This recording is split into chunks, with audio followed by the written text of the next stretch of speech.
Lots of musicals and plays are opening on Broadway this spring season, hoping to get a nomination for this year's Tony Awards. Let the show begin. Port Authority still expects to finish One World Trade Center by the end of 2013. Although the agency in charge of this construction says that any more design flaws could add millions of dollars to the cost of the complex's signature tower. Este año 12 estados sostendrán las llamadas caucuses, juntas políticas, mientras que otros 37 estados y el Distrito de Columbia tendrán elecciones primarias. Por otro lado, el estado de Missouri tendrá ambas. El 11 de septiembre es una fecha que no se olvidará.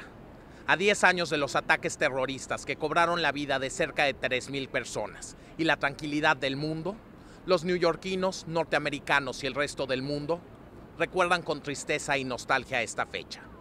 Apple se ha convertido el día de hoy en la empresa más valiosa de la historia. El récord fue alcanzado esta tarde, cuando la compañía llegó a un valor máximo de $621 billones, sobrepasando a la empresa Microsoft, que en 1999 llegó a un valor de $618.9 billones. Las calles de Manhattan se encuentran aglomeradas con los ya conocidos taxis amarillos. Son una parte esencial del sistema de transporte en Nueva York, tal y como lo son el metro y el autobús, pero en general el paseo en estos taxis no es el ideal. Luisa Menzinger reporta cómo esto está a punto de cambiar. The excitement is building, the tension is mounting, and anticipation is growing. Last Friday, Apple finally launched the latest version of their popular tablet, simply called the new iPad. Today is a happy day for Apple fans in New York, even with this cold weather. And for those who got their iPad 2 less than 14 days ago, they can come to any of the stores and change it for the new iPad.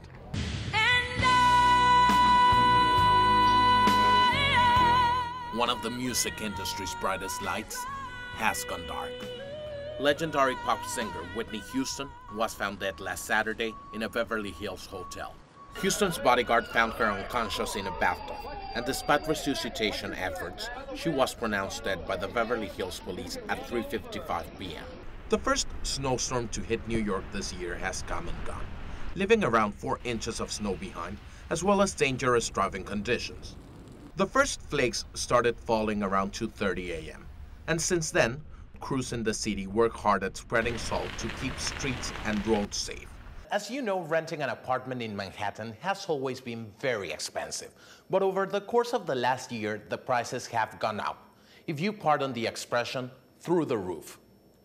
Just when everyone thought that Manhattan's rents couldn't go any higher and make bank accounts any tighter, prices have risen to reach an all-time high. Prices in Manhattan are definitely going up. It's one of the hottest rental markets we've seen in a long time. Restaurants in New York are a driving force in the state's economy. In 2011, the restaurant industry exceeded $31 billion in sales.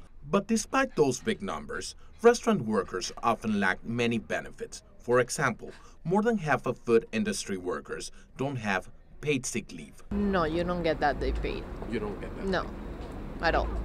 In fact, a new study says that the lack of paid sick leave forces many to work with runny noses, coughs, and fevers. Councilwoman Gail Brewer from Manhattan's Upper West Side is pushing a legislation that would require all New York City businesses to offer their employees paid sick days. The legislation would not apply to businesses with fewer than 5 employees, because it would be too great burden on them.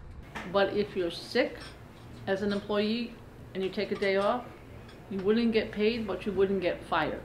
And one of her concerns is that opposing this bill will generate costs in the long run, causing poor health for restaurant workers. It was only a few months ago that everyone was talking about Occupy Wall Street.